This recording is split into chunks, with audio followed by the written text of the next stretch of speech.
Black Sunday. The wind brought a tall man with it. He was made of dust, and he was counting our house.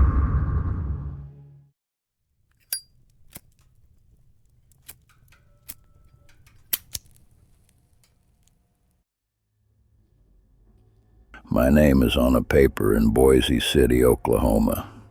That paper says I was paid $41 a month by the Soil Conservation Service to ride out from Cimarron County and write down what the wind had moved.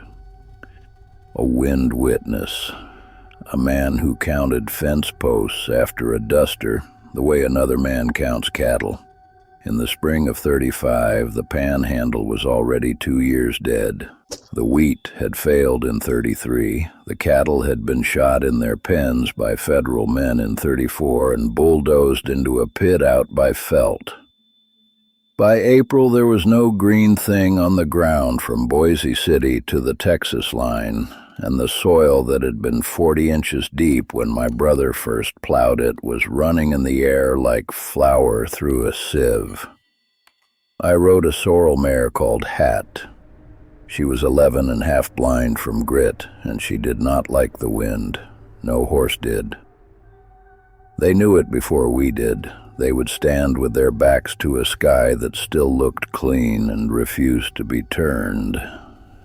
On the morning of the 14th of April, which was a Sunday, though I had stopped keeping Sundays, I rode out to the old Halloran Place.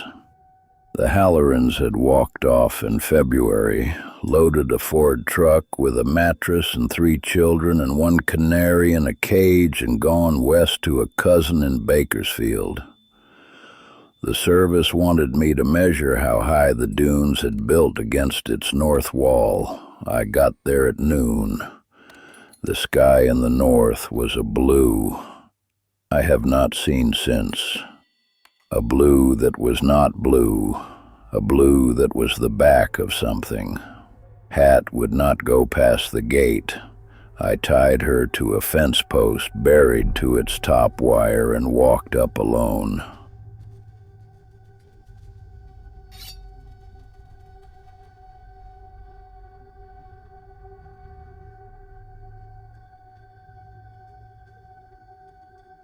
The front door opened against a drift of red dust 3 feet deep in the parlor. I had to put my shoulder to it. The air inside was the color of weak tea and tasted of iron and chaff and something else. Tallow, maybe, or the inside of an old broom. My brother Thomas would have known the smell. He worked a Welsh colliery before he came across, and he used to say a deep place has a smell that gets into a man's coat. This was that smell, in a farmhouse in Oklahoma. The kitchen had been swept. That was the first wrong thing. A house abandoned 2 months in duster country should be knee-deep in silt. The Halloran kitchen had clean pine boards under the window and a little mound of red dust in one corner where someone had brushed it. The broom was leaning against the stove. Its bristles were, I want to get this right, the color of nothing. Not gray, not the straw yellow of a new broom. The color you see when you close your eyes in the dark. I will tell you what I did. I picked up the broom and I finished sweeping the room. A man who has ridden 8 miles into a wind that scours the chrome off a truck does not always think. He moves. I swept the kitchen, the parlor, the back bedroom where the canary cage was still on a nail. I swept until the boards were as clean as I have ever seen, and the dust I had moved was a long red ridge against the inside of the front door. Then the wind changed. I have been told since that what came down on the panhandle that afternoon was a cold front out of the Dakotas with a wall of soil 2,000 feet high in front of it. I did not know that then. I knew the light went out of the windows the way a lamp goes out when a man cups his hand around it. I knew the air pressed in against my ears like deep water, and I knew before I went to the window that there was somebody outside. He was in the yard between the well and the barn. He was about 9 feet tall, and he was made of the storm. I do not mean that as a flourish. The duster had not arrived yet. The wall was still half a mile north. But the dust in our yard had gathered itself into the shape of a man, the way iron filings gather around a magnet. He had a long coat that was not a coat. He had hands. Where his face should have been, there was the bristles of a broom fanned out, working slowly side to side. He was counting, his head turning to the house, to the barn, to the chicken coop with its roof half buried, to the windbreak of dead Russian olives along the section line. Each thing he looked at, he nodded. Each nod, a little of it, a shingle, a board, a branch, lifted off and went into him. My grandfather was a Methodist and wrong about most things, but right about this. The devil does not take. The devil is given. What I watched in that yard was not taking.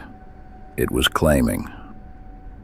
The wind had buried those things, and what the wind buries, the sweeper owns.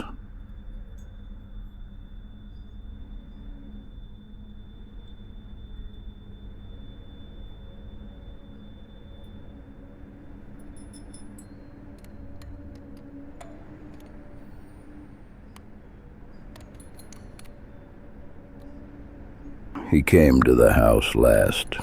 He did not walk, he poured, the way sand pours through a knothole, and the bristles of his face turned toward the porch. The front door had a long red ridge of dust against the inside of it, where I had swept. The kitchen behind me had clean boards. He stopped at the porch. I want to tell you he could not come in. That is not quite right. He could have.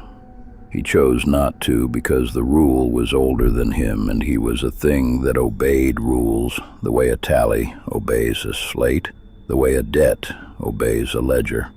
A house being swept is a house with somebody in it. A house being swept is not yet abandoned. What the wind has not yet finished burying, he could not yet claim. I knew this the way a man knows the floor of his own bedroom in the dark. I once heard tell of a Welsh colliery where the count never balanced, and a man had to walk an extra body past himself in the fog. My brother told me that before he died of the silicosis in 31, and I had not thought of it in 4 years. But I thought of it then. The rule was the same rule. The duster hit at 12 minutes past 2. I know the time because the Halloran clock on the parlor mantel was still running, and I watched its second hand go round once while the world outside went black. The windows did not break. The roof held. The pressure inside the house thickened the way air thickens before a feint. And then it eased. I swept. I swept for 4 hours by that clock.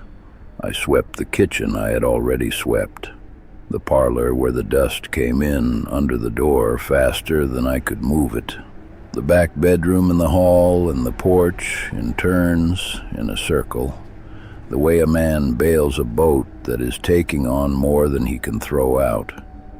My hands bled into the broom. I did not stop. When the wind dropped, it dropped all at once, the way a held breath drops. The light came back, the color of old brass. I went to the front door. The yard was changed. The barn was gone, not collapsed, gone as if a hand had lifted it. The well house gone. The windbreak of Russian olives, a line of stumps cut at the same height. The chicken coop, the section line fence, the privy, the corn crib. Gone, everyone. The Halloran house stood alone in a country swept flat as a slate. Hat was where I'd tied her. She was alive. The fence post was gone, but the wire was wrapped twice around her neck, and she was standing very still with her eyes closed. I cut her loose with my pocket knife. She would not look at the house. I rode back to Boise City with the broom across the saddle. I do not know why I took it. I have it still. It leans in the corner of a room I rent above a feed store on Main Street. And I sweep one room of my apartment every Sunday at noon. The kitchen, always the kitchen, whether it needs it or not. The Hallorans, I learned later, did not reach Bakersfield. The truck was found in 37 on a side road in New Mexico, with the doors open and the canary cage on the seat and no people. I do not connect those things.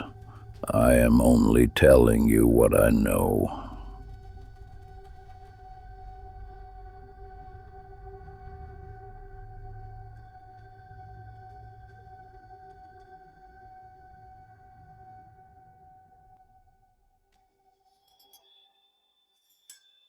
I sweep on Sundays. He has not come for what is mine. But every spring when the wind is up out of the north, I hear the bristles of his face working slowly. Just outside a door I have not stopped sweeping in 51 years.